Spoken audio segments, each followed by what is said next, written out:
El Cabildo.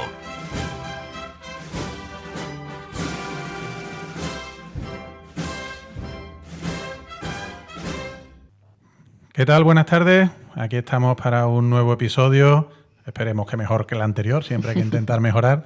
Del Cabildo. ¿Qué tal, María José? ¿Cómo te encuentras? Muy buenas tardes, compañeros. Pues nada, aquí dispuesta a darlo todo. A darlo todo para nuestros seguidores del Cabildo con otra entrega de nuestra particular singladura en este año cofrade, en el que vamos a abordar, bueno, pues lo que nos gusta siempre, ¿no? Si no es la historia, es el arte, el patrimonio. Yo, antes de que nos metamos en la temática, porque luego se nos puede olvidar. Correcto. Yo quiero hacer un saludo muy cariñoso a una seguidora que tenemos, que además es una seguidora muy especial. Mucho. Porque es muy jovencita y desde muy pequeña nos llega, porque nos lo ha dicho ella personalmente y de manera indirecta también lo sabemos, que sigue el Cabildo, y es nuestra amiga Carmen, que ya nos veía cuando éramos audiovisual y nos escucha ahora que somos solamente audio, que ya está muy vinculada a la Hermandad de la Salud de mi parroquia de San Isidoro, así que le mandamos desde aquí un cariñosísimo saludo. Un beso enorme a Carmen, que está creciendo con nosotros. Es que Carmen está creciendo con el Cabildo. Qué cosa más bonita. A ojos vistas. Esto nos hace sentir verdaderamente realizados. Sí, la verdad es que sí, que sí. Un besito muy grande, Carmen.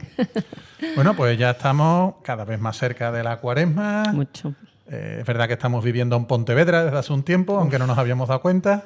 Pero bueno, sí, vamos a confiar en que todo el agua que tenga que caer esté cayendo ahora y no en los días que más nos pueden afectar. Vamos a aprovechar para mandar un saludo, ¿no? Y un abrazo fraternal a todos los andaluces, ¿no? que están pasando unos momentos tan complicados con la climatología. Y quiero hacer una especial mención porque a todos esos vecinos, todos los vecinos del pueblo de Grazalema, desalojados del bellísimo pueblo de la Sierra de Cádiz, a los que se acogió en Ronda, toda la alimentación, todos los alimentos que se han suministrado para estos vecinos de Grazalema los ha suministrado el Consejo de Cofradías de Ronda. O sea que muchas que siempre desde fuera, ¿no? Esas críticas a las hermandades, bueno, sí, pues los pasitos y sí, los muñecos, para que luego se vea, ¿no?, que hay muchas más cosas. Exactamente, ¿no? Bueno, pues ¿quién ha estado ahí? El Consejo de Cofradías. Así que chapó por ellos y un abrazo enorme desde el Cabildo. Nuestro aplauso modestamente desde aquí también. Efectivamente. Bueno, ¿y hoy de qué vamos a hablar? Al menos en el primer tema. Ahora desvelaremos después quién viene a acompañarnos. Bueno, tenemos un programón hoy, ¿eh? En la primera parte vamos a hablar de patrimonio. Y dentro del patrimonio ingente que atesora nuestra Semana Santa a lo largo de la historia, vamos a hablar de una disciplina que tiene una importancia capital, ¿no?, a la hora de configurar estéticamente nuestra Semana Santa, que no es otra que el bordado. Claro, está englobada dentro de estas llamadas artes suntuarias, que evidentemente no tienen que tener la misma importancia que la que se dedica a las imágenes devocionales, porque son el fruto de nuestras oraciones, sí, o el destinatario, mejor dicho, de nuestras oraciones, pero sí que es cierto que estas artes suntuarias, entre las cuales está el bordado, son las que rodean a la imagen de todo aquello que la hace mucho más sencilla de interpretar para el creyente. Y además completan la iconografía y la simbología a eso me refería. De una imagen, ¿no? Sí, tú siempre lo has dicho y no te falta razón, que sí, si le quitas estos aditamentos, el mensaje llega incompleto. Correcto. Y si llega incompleto, pues entonces no se entiende de la manera correcta. Eso es, sí. Y además, bueno, en el caso hablamos de imágenes de vestir, pues ya la propia definición nos lo dice, ¿no?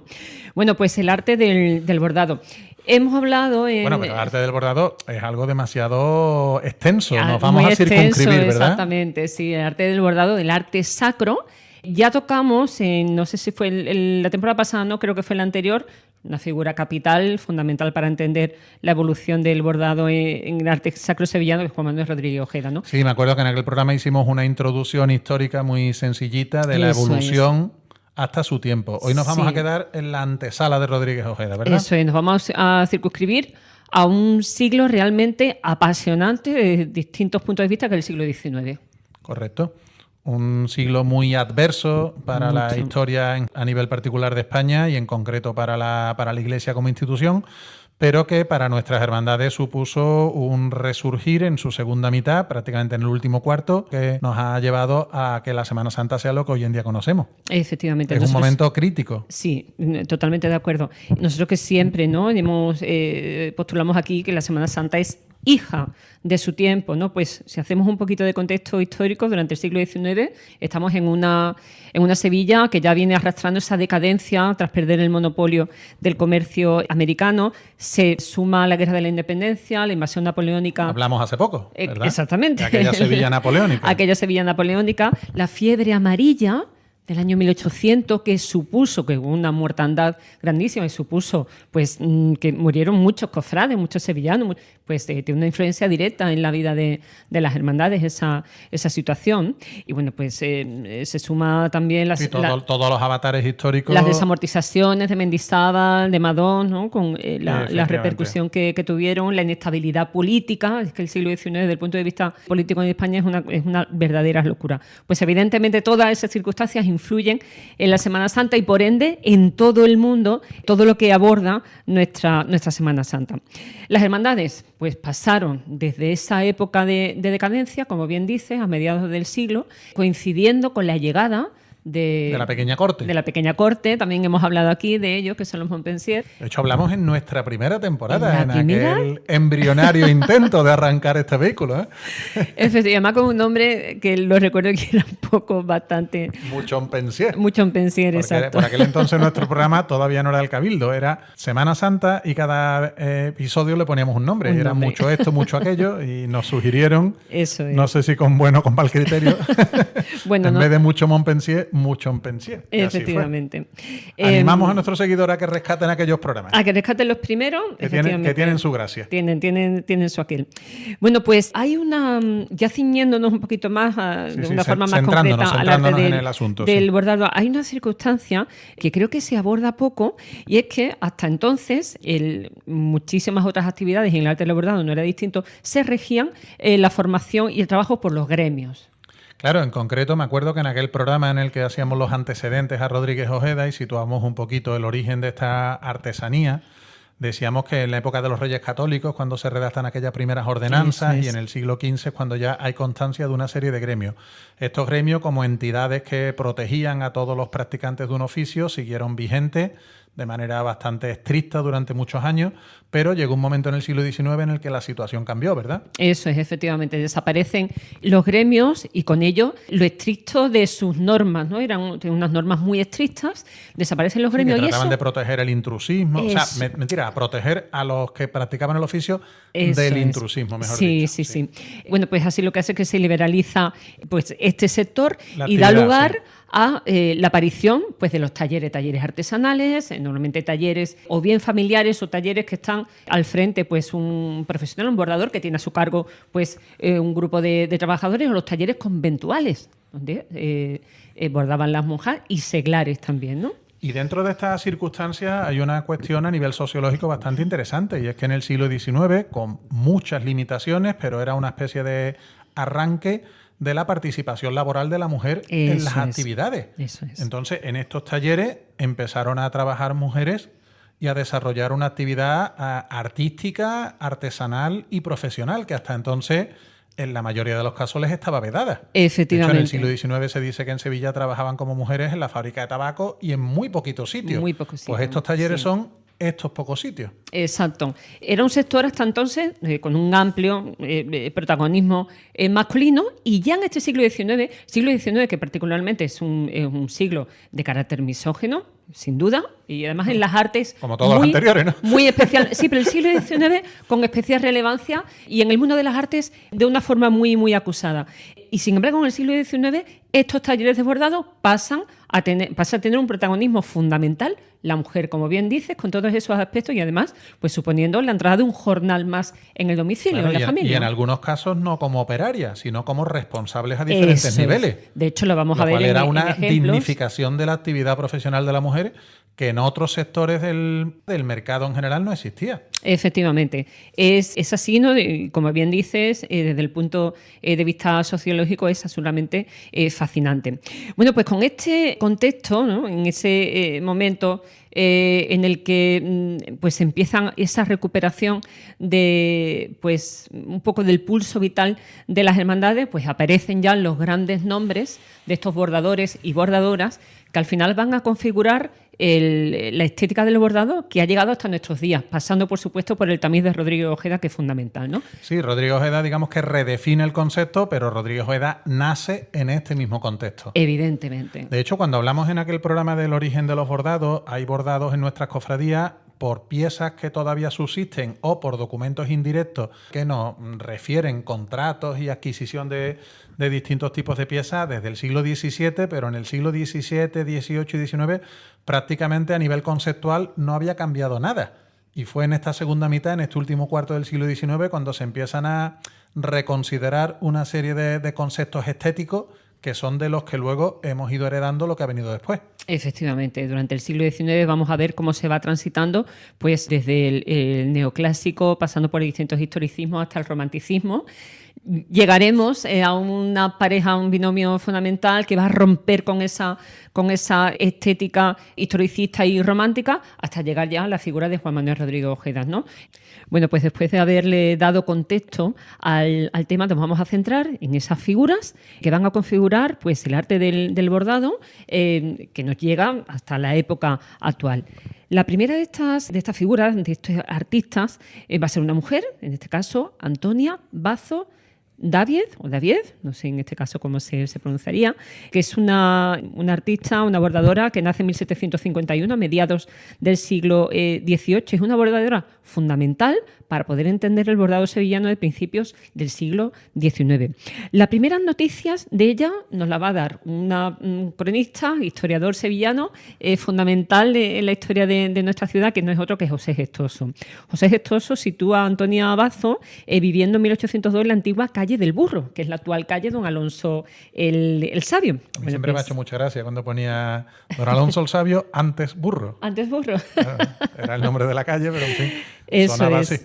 Bueno, pues Antonia había aprendido el oficio del bordado de sus padres, que ambos se dedicaban a ser bordadores. A esta misma tarea artesanal. Efectivamente, y bueno, pues ella heredó ese arte, ¿no? de bordar. La obra, claro, si nos situamos en estos mediados del siglo XVIII y principios del XIX, perdón, pues 18, realmente, cierto, exactamente, sigue los preceptos estilísticos pues, del neoclasicismo. Claro, que era la tendencia imperante. Que la tendencia imperante, efectivamente, a finales del siglo XVIII, y combina el arte del bordado con la plata.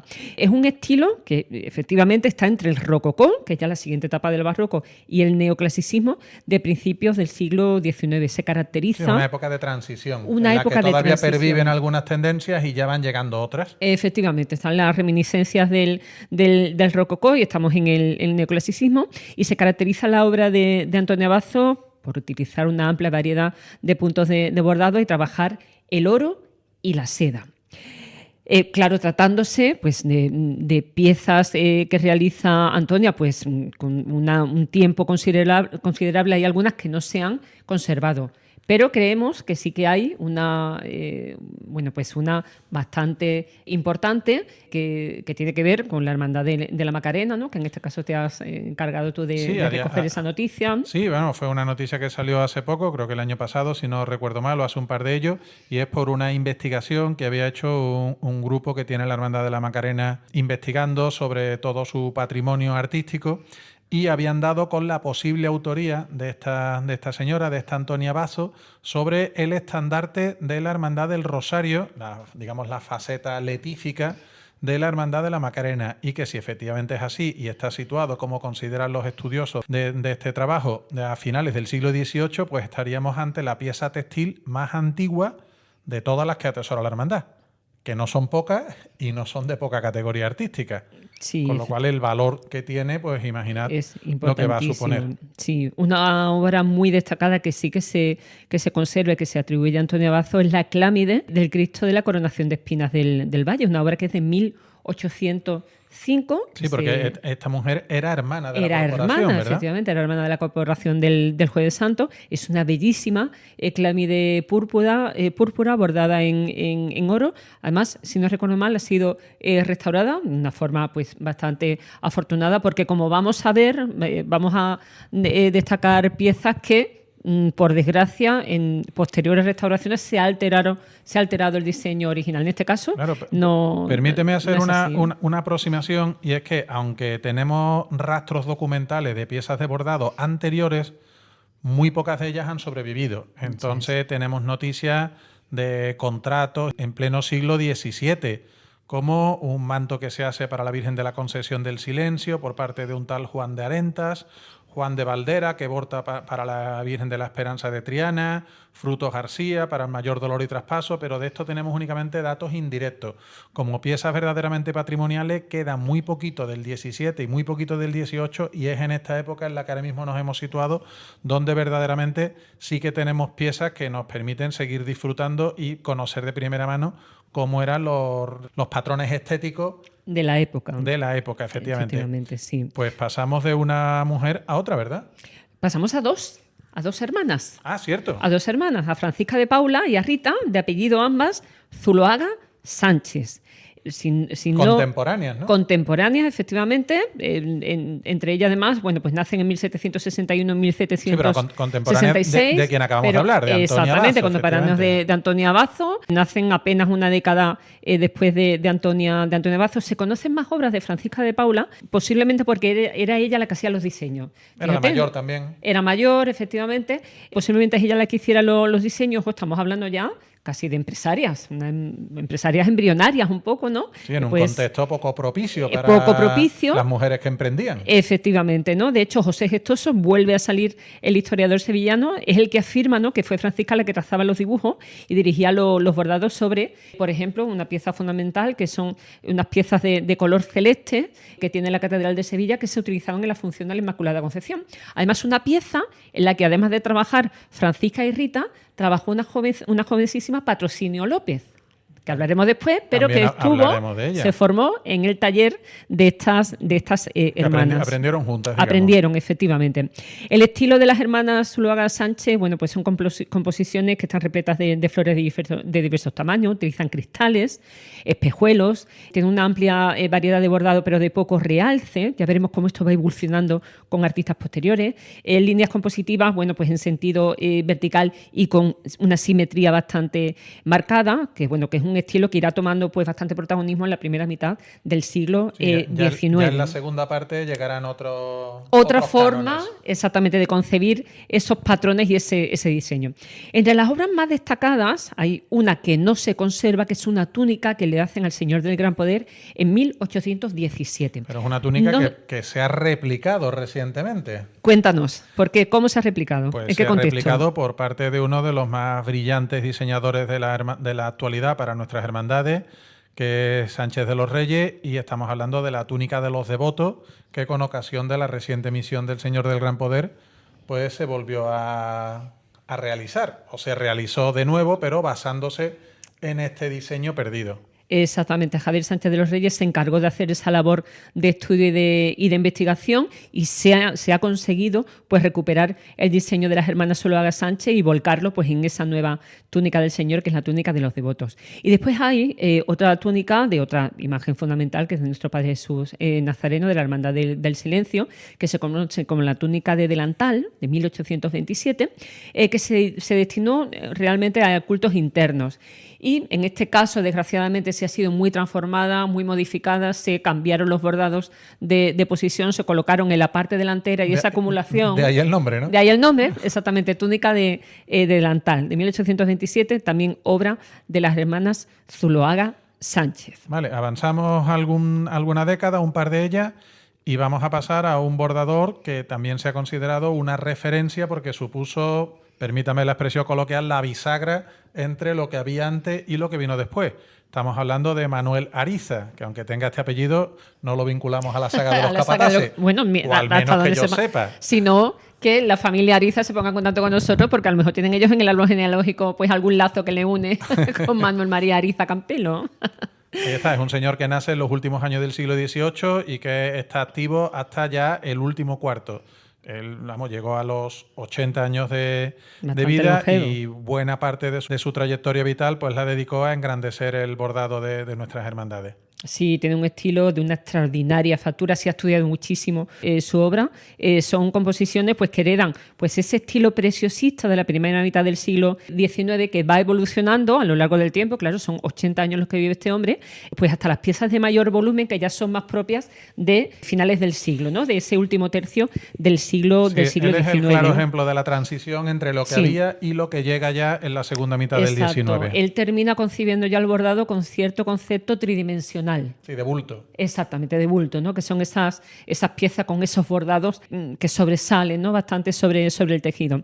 De hecho, va a ser el autor de una pieza fundamental en los bordados del siglo XIX, que no es otra que la túnica que se conoce con el nombre de los cuernos de la abundancia del Señor de Pasión. Del Señor de Pasión, efectivamente, la túnica más antigua que conserva esta imagen tan devota y una absoluta referencia para entender la evolución en este arte suntuario de los bordados. Evidentemente hereda la estética dieciochesca, pero ya nos va adelantando lo que está por llegar, con piezas de mayor volumen y con una serie de elementos identificativos de su obra, que son los tulipanes. Vamos a ver que en los bordados es algo que ya venía de piezas anteriores, como las caídas de la Virgen del Valle o el manto de la Virgen del Voto de la Hermandad de Pasión también. Había muchos motivos vegetales, muchos motivos florales, pero no únicamente porque ornamentalmente fueran estéticos, sino porque tenían una simbología. Claro, los lirios simbolizaban una cosa, los cardos simbolizaban otra. Entonces, toda esta riqueza artística tiene también una explicación litúrgica, que es la que tú siempre has defendido, que sin ella la iconografía pues pierde parte de su mensaje. Sí, pues en este caso, en distintas obras de Manuel María Ariza aparecen esos tulipanes muy, muy identitarios y muy característicos de su obra. La figura, ya de pleno, en la segunda mitad del siglo XIX, una figura fundamental, una mujer que tiene su nombre bordado con letras de oro, que no es otra que Patrocinio. Nunca mejor dicho, ¿no? Que Patrocinio López. Patrocinio López, que además, bueno, es que tuvo uno de los talleres más prolíficos de Sevilla, en la actual calle de la Mar. La antigua calle de la Mar, digo actual, porque como le han colocado hace muy poquito tiempo los amigos de la asociación Francisco Nicoloso Pisano, pues un azulejo para recuperar el nombre anterior, actual calle García de Vinuesa, ¿no? Bueno, pues allí tuvo su taller en Patrocinio López. Los primeros trabajos documentados los encontramos en la Hermandad de Pasión. No nos vamos de ella. No nos vamos de ella, efectivamente, porque le hace a la antigua Virgen de la Merced un manto ornamentado con estrellas que no se conserva. El estilo de Patrocinio López también evoluciona, porque ella nace en 1811, fallece en 1893, bueno, pues también, ¿no? Que longevidad, bueno, pues habiendo trabajado tantísimo, también su obra se va a ver esa evolución, ¿no? Desde tiene mucho protagonismo en los elementos vegetales y va a evolucionar hacia trazas, hacia diseños más naturalistas. Obras más destacadas, bueno, pues si hablamos de Pasión, sin duda la túnica de las hojas de acanto del Señor de Pasión. Efectivamente, pero no solo, tiene también otras piezas que se conservan por fortuna. Y además ella incorpora un aspecto que luego se va a ser fundamental en el siglo XIX, que es la asimetría. Correcto. Igual que antes hablábamos de la pulcritud y del equilibrio, ahora ya digamos que esto se sacrifica en favor de otro tipo de ventajas visuales.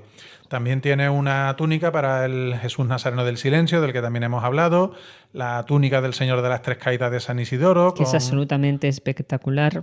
Son piezas que a día de hoy no han sido superadas. Sí. Y que ciertas hermandades las mantienen como la culminación de las piezas que se han elaborado para las imágenes titulares de las mismas. Exacto. Tiene también, bueno, pues el manto de salida de la Virgen de Montserrat de 1865, en el que es originalísimo, ¿no? En el que podemos ver cómo reproduce el collar de la Orden de Carlos III, con una rica ornamentación con acanto, con flores, con el toisón de oro, que lleva símbolos heráldicos, castillos, leones, flores de lis y las cruces de las órdenes militares de Calatrava y de Alcántara. Es que es un manto absolutamente portentoso. Señorial y nobiliario. Con ese sello tan especial. Pero no es el único manto que podemos ver a día de hoy. No es el único y tiene uno muy particular por la historia que esconde detrás, que es el actual manto de la Virgen de los Dolores de las Penas de San Vicente. Pero que no fue pensado para esta hermandad, porque seguramente no existía en aquel momento. Efectivamente. ¿Para quién lo hizo Patrocinio López? Pues lo hizo para la Virgen de Loreto de la mencionada ya Hermandad de San Isidoro. Efectivamente. De la que es mi hijo Julio, por cierto. Correcto. Felicidades a Julio, que además ha jurado reglas hace muy poquito tiempo. Sí, efectivamente, ¿no? en diciembre. Eso es. Bueno, pues tardó Patrocinio López nada más y nada menos que 27 años en realizar ese manto. No tanto por la dificultad técnica como por las dificultades económicas por las que pasaba la Hermandad de San Isidoro. Efectivamente. Es verdad que es una pieza que ha sufrido bastantes transformaciones. Claro, efectivamente. De hecho, en esos 27 años ella empieza la propia evolución que tiene ella en sus diseños a la hora de bordar, se puede apreciar en el manto, que además, aparte de las transformaciones, pues conserva realmente solo una parte de la obra original. Hay que decir que este manto lo lleva la Virgen de los Dolores de las Penas de San Vicente desde 1935. 35, antes, como digo. Sí, que también tuvo unos añadidos con un diseño Sí, de exacto, Juan Carrero. claro, que altera pues lo que era la concepción original del manto. Bueno, pues pasamos a otra bordadora de la que quedan bastantes obras a la vista en nuestras cofradías. Efectivamente. Que no es nada más que Teresa del Castillo. Teresa del Castillo. Que tiene que ver con algunas de las que hemos hablado ya, ¿verdad? Tiene que ver, efectivamente, porque es que además Teresa del Castillo se forma también con estas hermanas zuloagas, con Francisca y con Rita. Que hemos visto que no solamente aportaron por sus obras originales, sino por la herencia que van dejando en la generación que vino después. Efectivamente. Bueno, Teresa del Castillo, que es uno de los máximos exponentes del arte del bordado en el siglo XIX. Y que tenemos que entenderla como un matrimonio junto con Antonio del Canto, que era el diseñador. Exactamente, su marido se casa con él en 1838 y ojo, es que Antonio del Canto no era cualquier cosa, ¿eh? Él era pintor, profesor de pintura, de música, comerciante de antigüedades, era un auténtico erudito en el arte, era miembro de la Real Academia de Bellas Artes de Santa Isabel de Hungría, de la Academia de Bellas Artes de San Fernando en Madrid, o sea, un señor con una persona muy formada en las artes y un extraordinario diseñador. De hecho, los diseños de Antonio del Canto lo que vienen a hacer es lo que se supone una ruptura con todo lo que se había hecho hasta entonces, ¿no? La tradición del bordado pues seguía los postulados, pues eso del neoclásico, del los historicismos, sí, a partir de Arisa, el romanticismo, incorpora algún concepto. Efectivamente, pero y entonces Antonio del Canto da otro, pasa la página. Exactamente, pasa la página y ya sus diseños son absolutamente distintos. Abre una nueva etapa.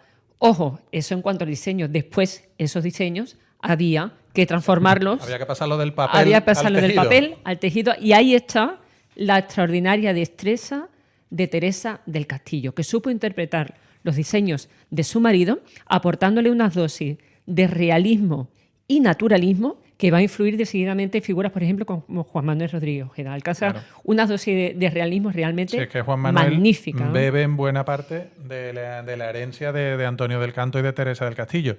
Muchísimo. Como obra suya que podemos ver a día de hoy, pues en la Hermandad del Santo Entierro bastantes cosas. Bueno, es que no se entiende la Hermandad del Santo Entierro. Claro, prácticamente todo el paso del duelo, ¿no? Efectivamente. Lo podemos ver, pero no solamente. Está la túnica del San Juan Evangelista del Misterio del Descendimiento de la Quinta Angustia. Portentosa. La de la corona de espinas del Señor del Gran Poder, que adelantamos ya que nuestro invitado que vendrá después tiene algo que ver con esta hermandad y con las túnicas bordadas. Exacto. Solo decimos eso.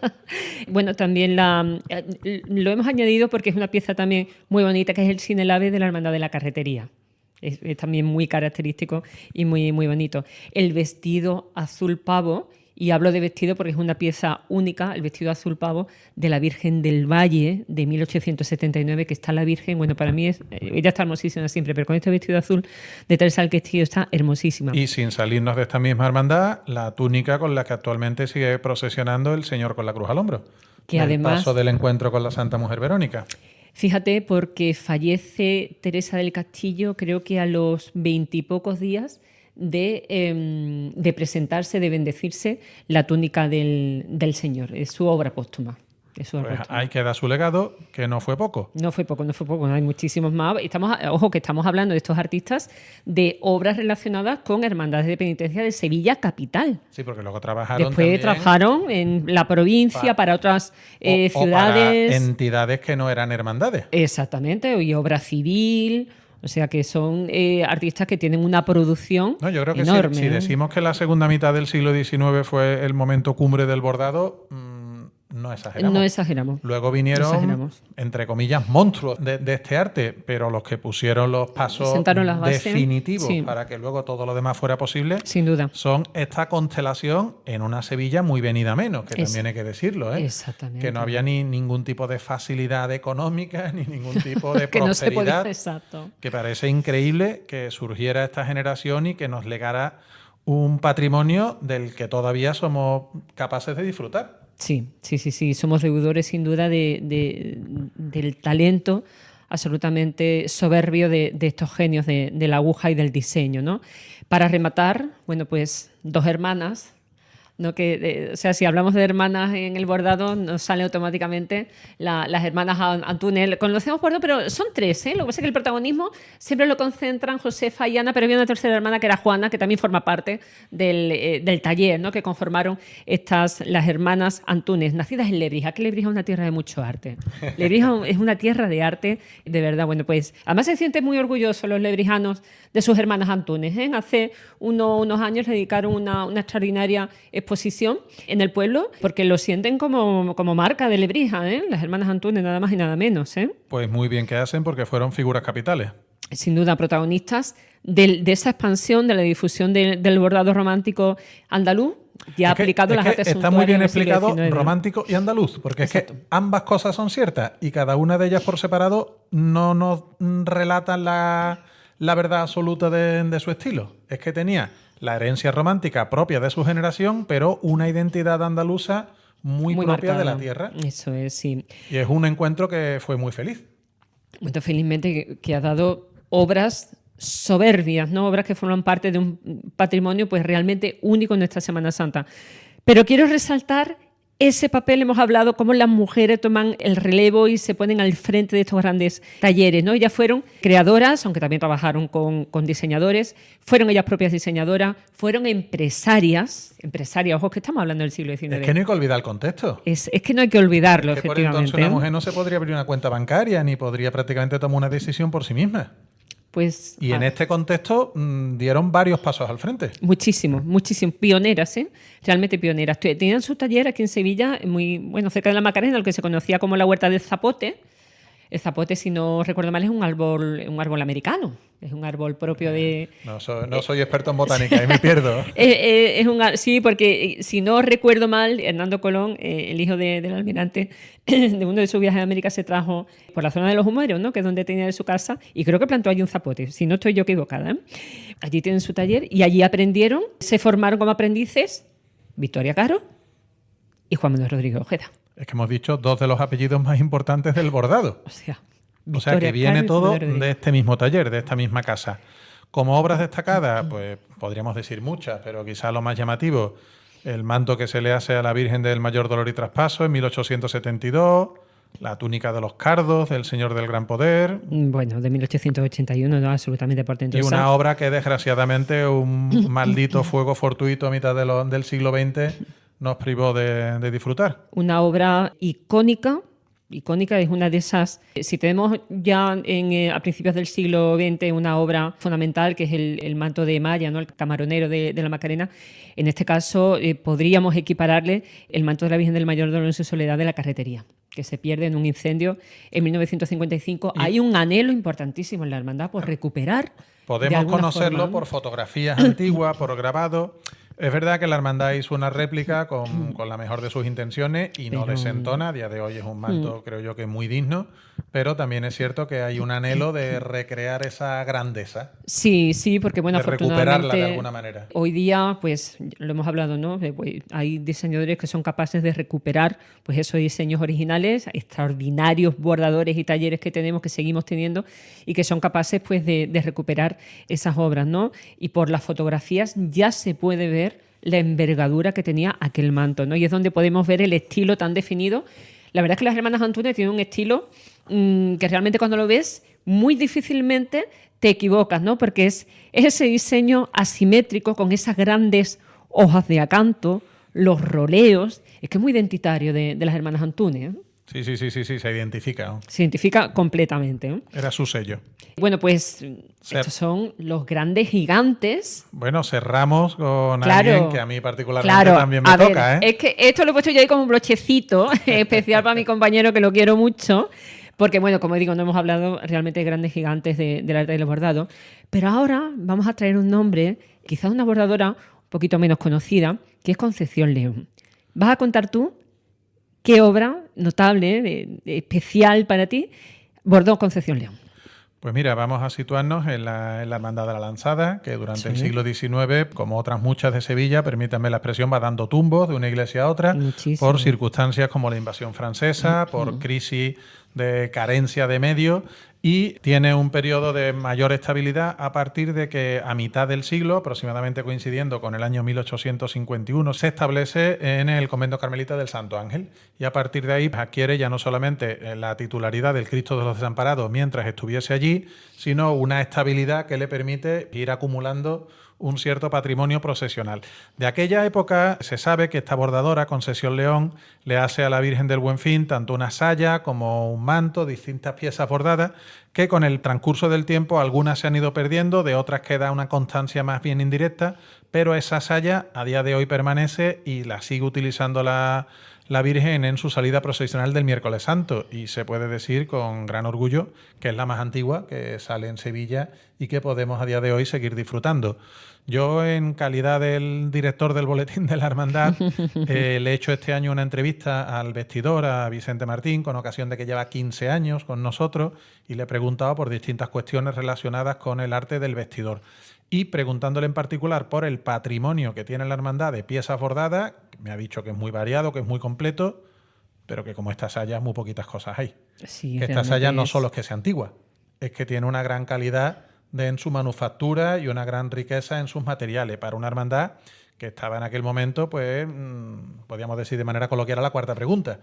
Pero aún así, pues logró hacerse con esta pieza que a día de hoy es un patrimonio tanto sentimental como artístico, y no únicamente de la hermandad, sino de todas las cofradías de Sevilla, que podemos disfrutarla cada miércoles santo.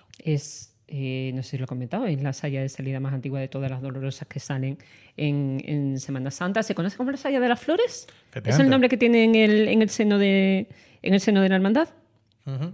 Ajá. Pues es la saya de las flores.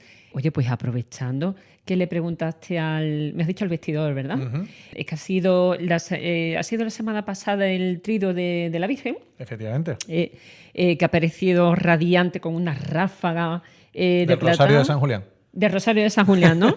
Bueno, pues es que está bellísima. Está bellísima, realmente ha causado impresión. En el altar de Trido hay unas fotografías espectaculares de la Virgen en su altar de Trido, y todo un acierto presentarla con la ráfaga, estaba hermosísima, ¿eh?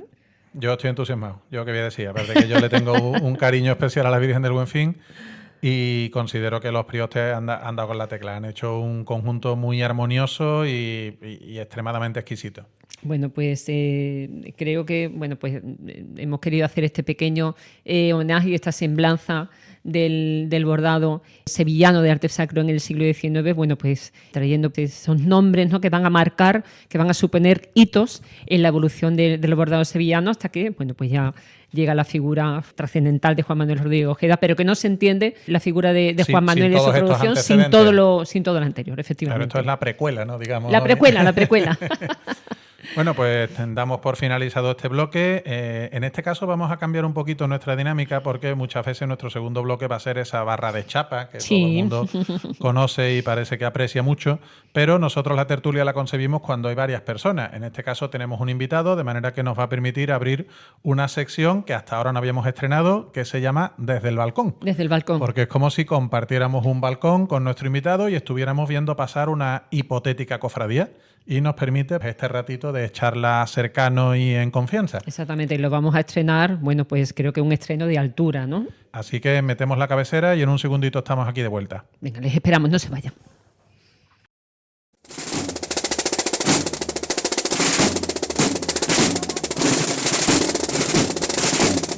Desde el balcón.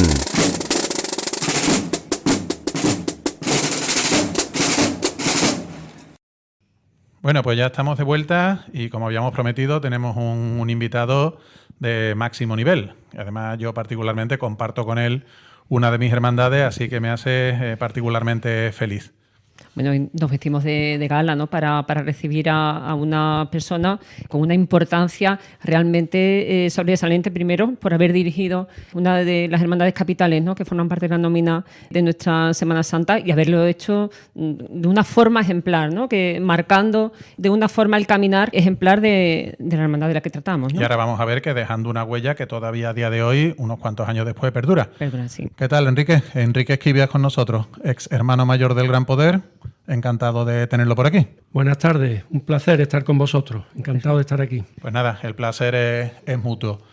20 años han pasado de un acontecimiento importante, ya no solo para los hermanos y devotos, que somos legión, como se suele decir, del Señor, sino para todas las hermandades de Sevilla. Y es que justamente ahora se cumplen los 20 años de una restauración que no estuvo en vilo, pero que luego el resultado fue espectacular, que es la del Señor del Gran Poder, ¿verdad? Sí, yo creo que sí, efectivamente, este año, si Dios quiere, se cumplirán 20 años, el próximo verano. Y yo creo que lo mejor que podemos decir, y pretendo que se entienda bien la frase, es que la restauración ya casi nadie se acuerda de ella. Porque nadie echa de menos al Señor de antes de la restauración, ¿no? La gente joven quizás no entiende lo que hicimos en aquel momento, pero lo mejor que creo que podemos decir es que nadie añora lo que había antes y que todo el mundo dio por bueno aquella restauración. Yo cuando alguna vez le enseño una foto del Señor a gente que no lo recuerda por la edad, siempre dicen, pero ¿cómo podíais tener el Señor así? Pues no solo lo teníamos así, sino que tuvimos un trabajo arduo antes de restaurarlo, ¿no? Para convencer a los hermanos. Claro, hubo que mentalizar, ¿no? Sí, totalmente, de que había que restaurar al Señor. No fue fácil. Pero bueno, lo hicimos y yo creo que el resultado fue bueno. Yo no veo fotos del Señor antiguas de antes de la restauración. Bueno, claro, quedan las fotos históricas, pero estampas. Creo que se aceptó con absoluta naturalidad, ¿eh? Que lo mejor que se puede decir es que se volvió a reconocer al Señor. Es decir, no era una imagen distinta, pero era una imagen a la que se le habían quitado una serie de desperfectos que el tiempo había ido acumulando. Yo creo que se había mitificado el tema de la suciedad, lo del cisquero y tal y cual. Efectivamente. Pero esa suciedad al Señor ya le restaba. Es verdad que el tiempo, la pátina del tiempo a las imágenes le va dando belleza, le va dando... Pero al Señor del Gran Poder ese tiempo ya le estaba perjudicando, ¿no? Porque estaba perdiendo los rasgos, estaba perdiendo la fisonomía, estaba perdiendo las particularidades del rostro y bueno, y tuvimos la suerte además de contar con los Cruz Solís y con Isabel Poza, que hicieron un trabajo maravilloso y que le devolvieron al Señor su belleza, su ternura, y de alguna manera nos devolvieron el Señor de nuestros padres y de nuestros abuelos. Echando la vista atrás de esos 20 años, Enrique, que se dice pronto, 20 años, creo que la hermandad fue valiente porque en estos 20 años ha evolucionado, ha cambiado mucho la mentalidad de las hermandades respecto a la conciencia en la restauración de las imágenes. Hace 20 años no se tenía tanta conciencia. Vosotros, en tu caso, ¿no? como hermana mayor, a la hora de afrontar, además, nada más y nada menos que la imagen del Gran Poder, ¿no? A la hora de afrontar esa restauración, ¿no? ¿Lo teníais claro desde el principio dentro de la Junta? ¿Fuisteis a una?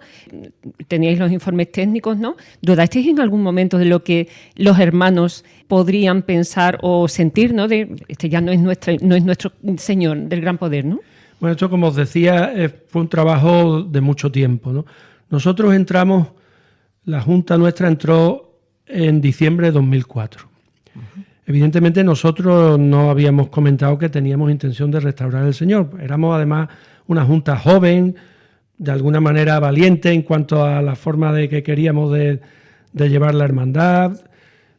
Teníamos experiencia y sobre todo pertenecíamos a la hermandad todos de siempre, pero experiencia en la Junta de Gobierno habíamos muy pocos.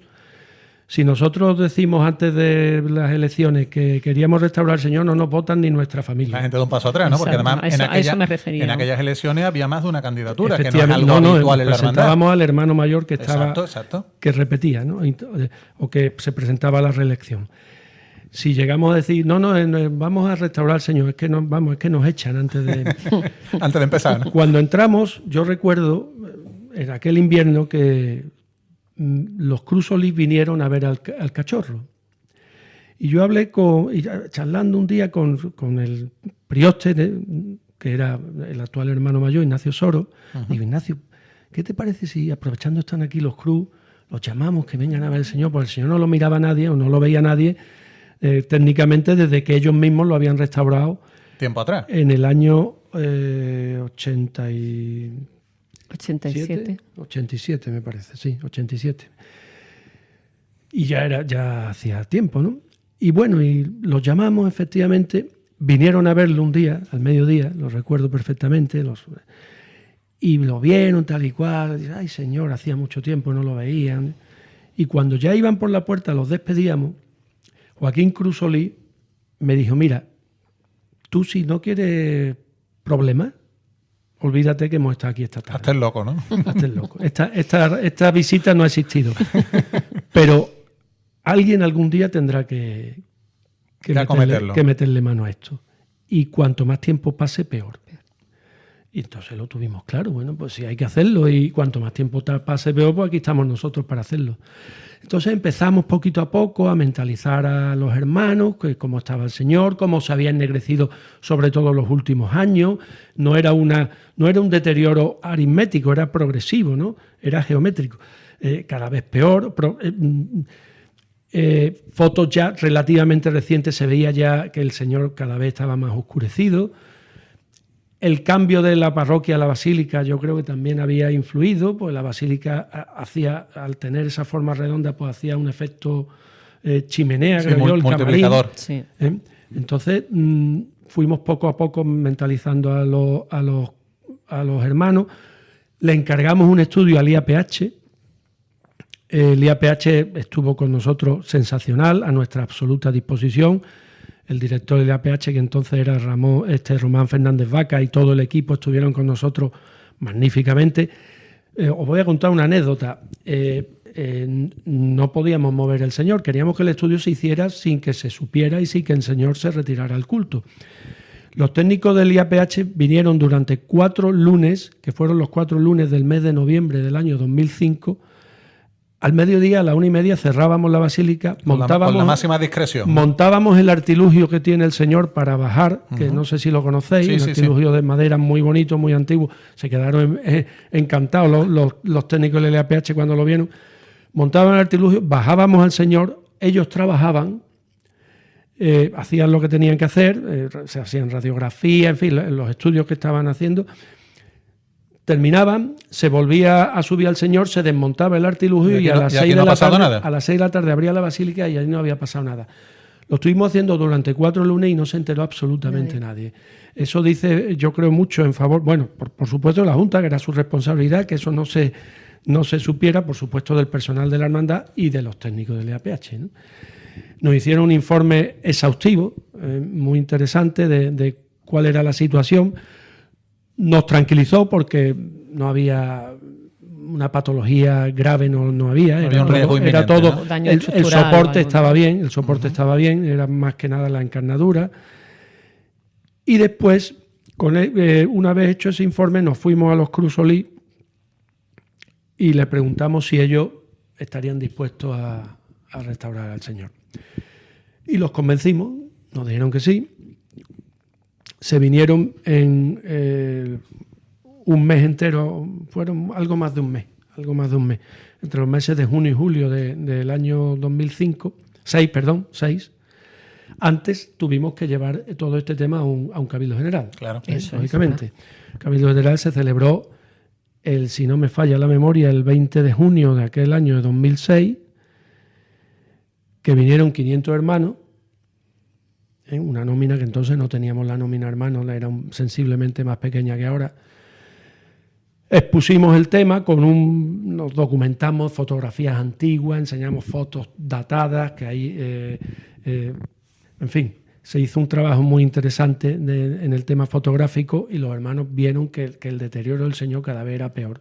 y que donde antes había un hermosísimo reguero de sangre ya lo que había una mancha, donde antes había una distinción perfectamente entre la barba y la mejilla, pues ya había el señor estaba perdiendo su fisonomía. Lo que pasa es que se había creado una literatura alrededor de esa negrura, ¿no? El famoso cisquero, pero ya eso lo que le hacía era restarle. Ese cabildo nos aprobó por aclamación la restauración, con una ovación además, y los hermanos Cruz pues estuvieron durante 40 y tantos días en un habitáculo que le creamos en la sala del tesoro antiguo, el tesoro, actual tesoro litúrgico de la hermandad. ¿Donde formaban las parejas de virgen antiguamente? Efectivamente, muy antiguamente, José María, muy antiguamente. Tienes muchos años, José María. Yo ya estaba allí, sí. Ya estabas ahí, correcto. El tesoro antiguo, ¿no? Hicimos un habitáculo con unas medidas de conservación de humedad, de temperatura, para que todo fuera constante, y ahí se metieron los Cruz a Isabel Poza durante 30 y tantos, 40 días, no me acuerdo, a restaurar el Señor.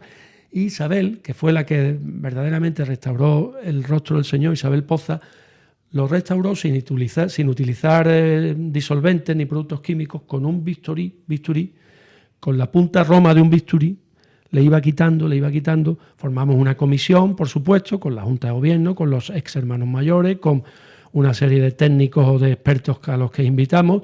La comisión se reunía semanalmente, decía pues así, sí, un seguimiento monitorizando, como no puede ser de otra forma, casi a diario. Lo más llamativo que se hizo, aparte de la limpieza de la encarnadura que hicimos al Señor, fue que la corona de espinas, que está tallada sobre la imagen, de Juan de Mesa, las espinas ya no le quedaba ninguna original. Se conoce que al quitarle las túnicas al Señor, las espinas se le rompían. Entonces alguien decidió, pues ya no se van a romper más espinas. Y sustituyeron las coronas por clavos de herradura. Dios mío. Lo que tenía el Señor eran clavos de herradura. Madre mía. Se quitaron todas y, respetando los sitios, Joaquín Cruz le talló unas espinas que conservando la estética, digamos, ¿no? Totalmente, se adaptaron perfectamente a la corona. Únicamente nos pidieron permiso para quitar una espina y se quitó, porque la espina era un clavo de herradura que no estaba ni siquiera clavado en la corona, estaba directamente clavado en la frente del Señor. Dios mío. Y dijeron, esta no tiene sentido, ¿no? Y se quitó.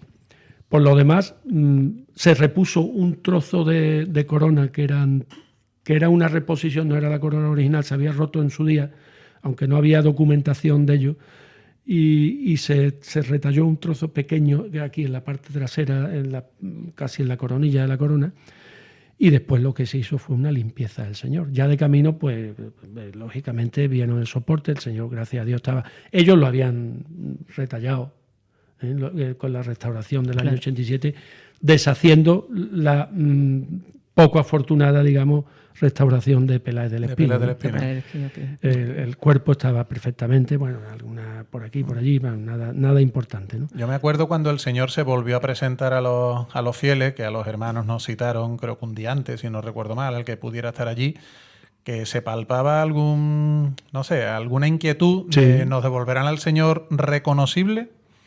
Yo creo que devolvimos al Señor reconocible. Cuando lo vimos, todo el mundo nos miramos y dijimos sí. Y devolvimos el Señor de los azulejos, exacto, el Señor de las fotos antiguas. Sí, exacto. Eso es lo que más al que le había rezado mi abuelo cuando llegó a Sevilla con 12 años. Eso es. Y nadie, que yo sepa, bueno, puede que haya algún caso por ahí, pero nadie echaba de menos el Señor anterior a esa restauración, siendo el mismo. Claro. Siendo el mismo, ¿eh? Sí, porque lo que tenía era una suciedad innecesaria. Era una suciedad innecesaria que le estaba restando belleza.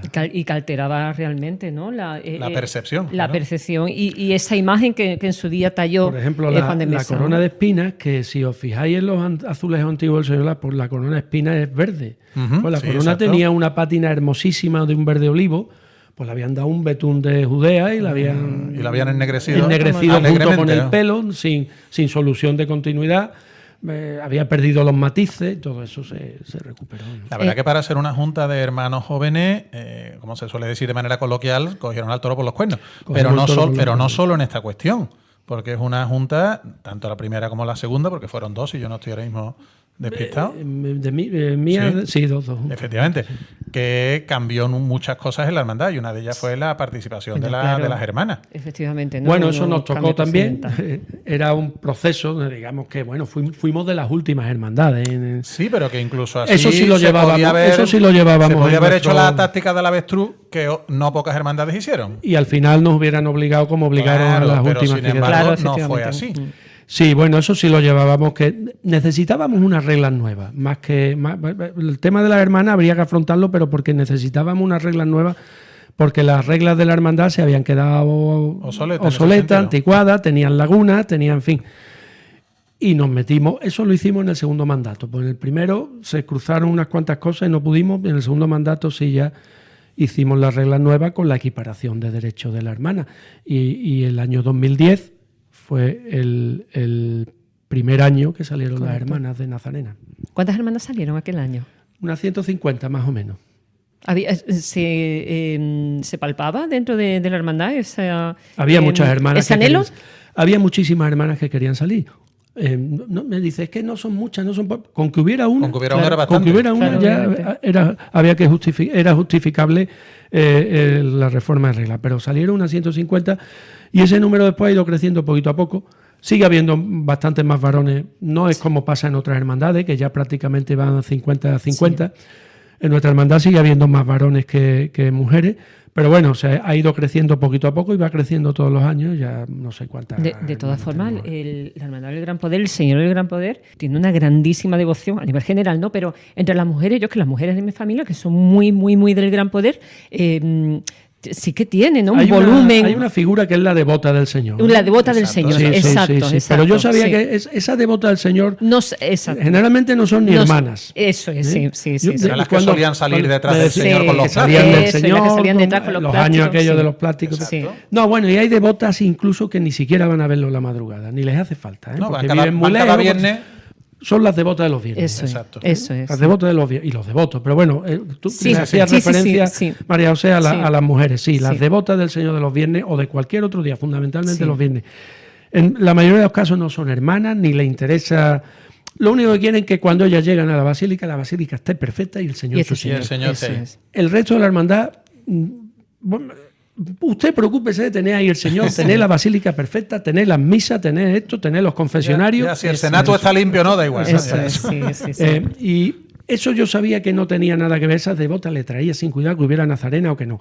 Pero también había muchas hermanas que sí tenían un anhelo y un deseo grande de salir de Nazarena y que lo vieron cumplido, gracias a Dios, ¿no? Hoy día ya, de 20 años han cambiado muchas cosas y en ese tema mucho más. Es un discurso superado, pero entonces no era. Entonces no era un discurso superado. Tuvimos alguna resistencia. Había hermanos que no terminaban de verlo. No lo veían. Y alguno sigue por ahí. Todavía. Sigue sin verlo, ¿no? Pero bueno, ya evidentemente es un tema superado, pero en aquel momento. Cuando se empezaron a incorporar las nazarenas, y no ya digo en nuestra cofradía, fuimos de los últimos, ¿no? Sí, las primeras hermandades que introdujeron las nazarenas. Nosotros fuimos de los últimos. Yo quería hacerlo antes de que me obligaran, porque sabía que al final nos iban a obligar, como terminaron obligando a las últimas rezagadas, ¿no? Antes de que nos obliguen lo hacemos nosotros. Otro de esos momentos, son hitos, ¿no? Estamos hablando de hitos, la restauración del Señor, la incorporación de las mujeres nazarenas en la situación, la circunstancia que nos ha explicado Enrique. Y hay otro momento también muy señalado, y es que siempre asociamos al Señor en su salida de la madrugada con su túnica lisa, ¿no? Hemos hablado, y además lo hemos afrontado aquí también en algún programa a la hora de hablar de piezas bordadas de referencia a la iconografía, exactamente, los aditamentos de la imagen. Y es que con vosotros el Señor vuelve a sacar túnica bordada. El año 2008 sacó la túnica de los cardos, sí. Sí, porque las veces anteriores habían sido en salidas extraordinarias. La última madrugada que había salido con la túnica de los cardos fue el 48. Claro. Anecdóticamente era mi abuelo hermano mayor. Bueno, qué casualidad. Para celebrar el centenario de la conquista de Sevilla. Se hizo un santo entierro grande aquel año también. Correcto. Que llovió, por cierto. Y el 2008, pues, sin ninguna causa, porque ninguna queríamos darle naturalidad. Pero yo me acuerdo que se sorprendió mucha gente. Bueno, es que nosotros la decisión la tomamos el martes santo. El martes santo, sí. El martes santo que se sube el Señor al paso, se cambia antes, después del besamano, por la noche. Estábamos prácticamente toda la junta, menos alguno que iba de nazareno, los estudiantes o algo que tuviera algo que hacer, estábamos todos. Y, en fin, empezamos a hablarlo. ¿Y por qué no? ¿Y por qué no? Claro. Y los priostes, evidentemente, son los primeros que hay que escuchar en este tema. Bueno, al hermano mayor después él que da la cara, ¿no? Pero bueno, es responsabilidad de los priostes. Y dijimos todos, ¿por qué no? Y le pusimos la túnica a los cardos. Y recuerdo que cuando se descorrió la cortinilla que tiene el señor en el camarín cuando se está vistiendo para pasarlo al paso, que entra gente, eso se hace es público a puerta cerrada, ¿no? Como yo le llamo. Sí. O sea, teóricamente la iglesia no está abierta, pero todo el que quiere ir va. Y cuando se descorrió la cortinilla y la gente vio al señor con la túnica bordada y nadie puso cara de extrañeza. Yo no sé si es que pensaban, bueno, lo van a poner en el paso y después lo cambian. Pero la sorpresa fue el jueves santo por la mañana, seguramente. Efectivamente, la sorpresa fue después ya cuando vieron que seguía el señor en el paso con su túnica bordada. Y yo creo que gustó. Yo voy a decir una cosa, el icono del señor desde principio del siglo XX es la túnica lisa. Sí. Pero nosotros quisimos poner la bordada para que se cogiera la inercia que después se ha mantenido de que de cuando en cuando, claro, y con absoluta naturalidad el señor pueda salir con túnica bordada. Sí, porque además la mayoría de los devotos, e incluso los hermanos lo prefieren en el paso con la túnica lisa. Hay algunos que les entusiasma con túnica bordada y dicen que por qué no sale todo para gusto, colores. Yo lo que digo siempre es que cualquier túnica que lleve es suya. El Señor a mí, ¿cómo te gusta más el Señor? A mí el Señor me gusta siempre. Me gusta siempre. Me da igual la túnica que lleve y todas son suyas.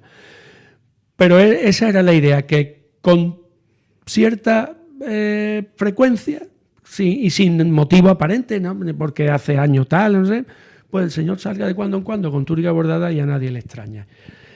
Porque además tiene unas túnicas bordadas maravillosas que apenas se les da uso. Porque al final se conoce la persa del quinario. La persa porque es del quinario. Y poco más. Que la tiene ahora hasta la de los devotos recientes. Pero, por ejemplo, la de los cardos, la de la corona de espina, que son dos túnicas extraordinarias. Excepcionales. Históricas que hemos hablado de ellas en el primer excepcionales. Bloque. Y ahora la nueva de los devotos, o tú le das uso, porque tiene unas túnicas maravillosas para tenerlas colgadas en una percha. Se olvidan, claro. Se olvidan. Sí. Y esa era la idea. Y bueno, yo creo que se ha cogido la inercia, porque las juntas de después lo han seguido haciendo, se le ha puesto algunas, no sé después de aquel año cuántas veces han sido, si han sido una o dos madrugadas las que ha salido con...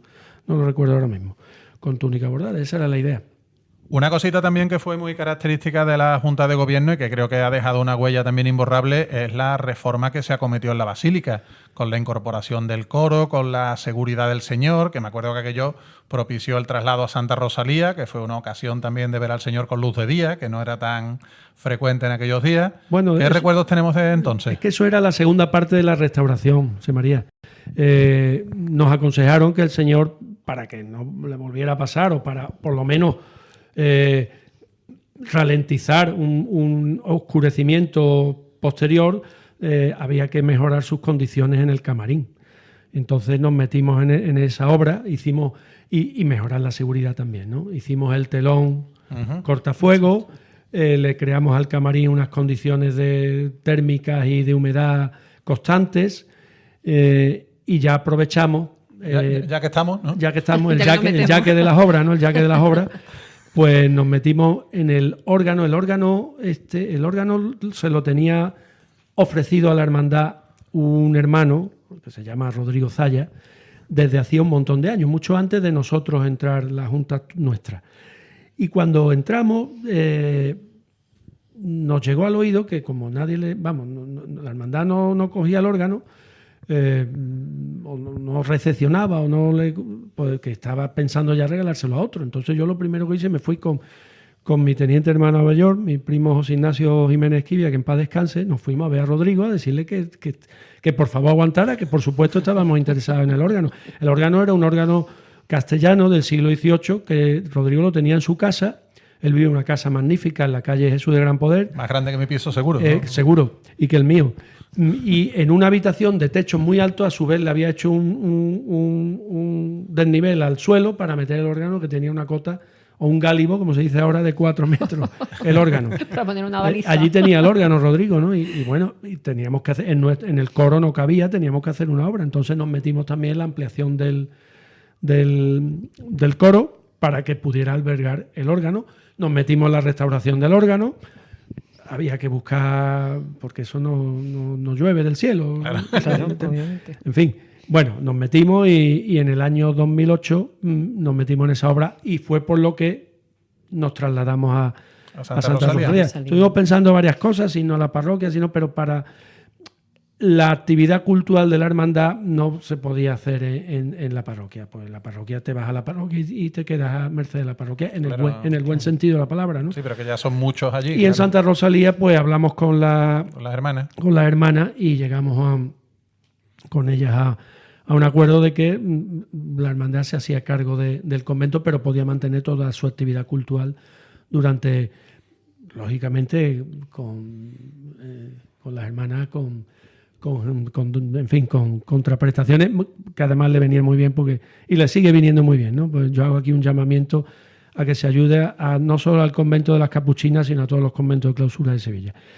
Y tuvimos el convento a nuestra disposición, la iglesia del convento a nuestra disposición esos meses. Fueron unos meses muy bonitos porque además, como el convento es una maravilla, pues el Señor estaba allí precioso y además muy cercano. Claro, muy yo cercano. recuerdo sobre todo que el Señor estaba y la Santísima Virgen muy accesible, muy al alcance del devoto. Sí. Fueron unos meses de muy gratos recuerdos, pues además fue una obra, en fin, que para obras necesarias en la basílica, pero bueno, también importantes, ¿no? Pues eso fue en 2008.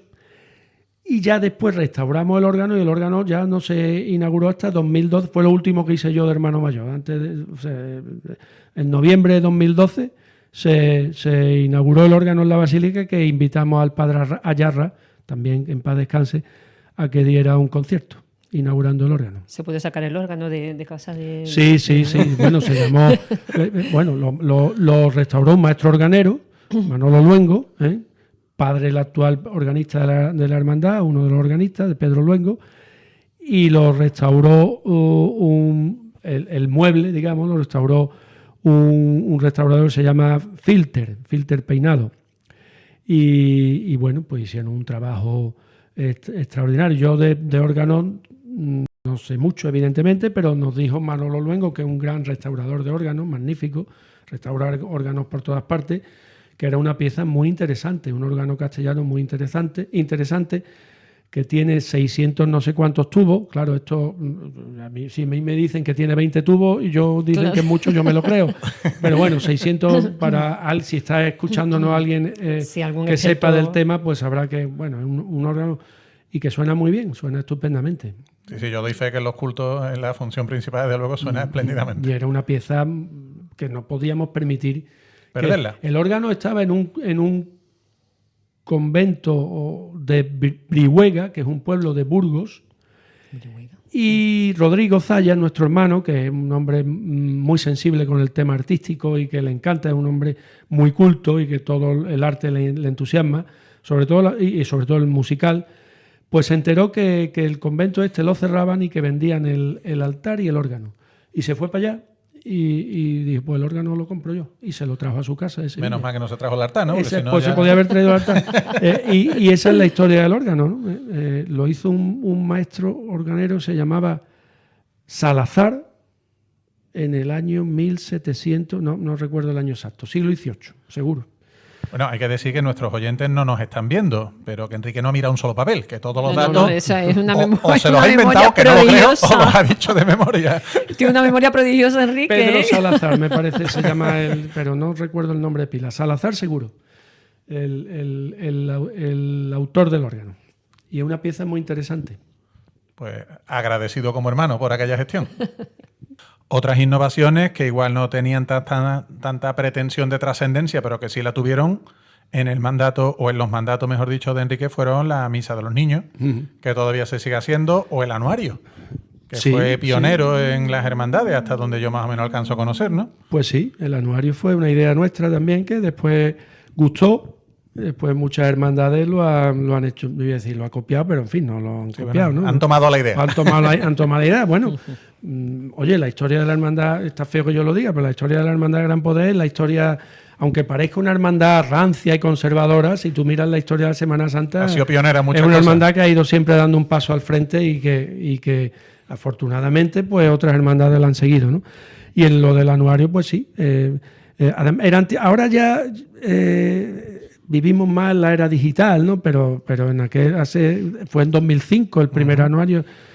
Ya llevamos 20 anuarios, me parece, o 21. ¿21? Bueno, sí, 21. Claro. El primero fue 2005, eso sí lo recuerdo perfectamente. Y además un formato muy, muy innovador en aquel momento. Y la misa de los niños también, sí, queríamos hacer algo con los niños. Y introdujimos la misa de los niños un domingo al mes y se sigue celebrando y además con la viene mucho haciendo éxito. el Padre Javier, ¿no? El Padre Javier, sí señor, actual párroco de San Jacinto, que él es dominico, vivía allí, o vive, sí, creo que sigue viviendo en el convento de los dominicos, aquí en la calle San Vicente. Lo llamamos y nos ha hecho un trabajo extraordinario con los niños, magnífico. Vamos, yo doy fe porque yo he llevado a mis hijos cuando eran más pequeños. Sí. Y terminaban cantando, la verdad, que una cosa. Bueno, han terminado haciendo de todo. Muy entrañable, muy entrañable. Sí. Y un campamento para niños que hacemos también, desde que pusimos en marcha y que se sigue celebrando todos los veranos en Chipiona, en la casa de los franciscanos que está al lado del santuario de la Virgen de Regla, sí. Habla Enrique, ¿no? Me hace mucha gracia, ¿no? De que a lo mejor desde fuera se transmite pues quizá un carácter conservador o rancio, ¿no? Es que me estoy acordando de cuando estuvo aquí el hermano mayor de las Penas de San Vicente, que decía, somos serios pero no somos tristes, ¿no?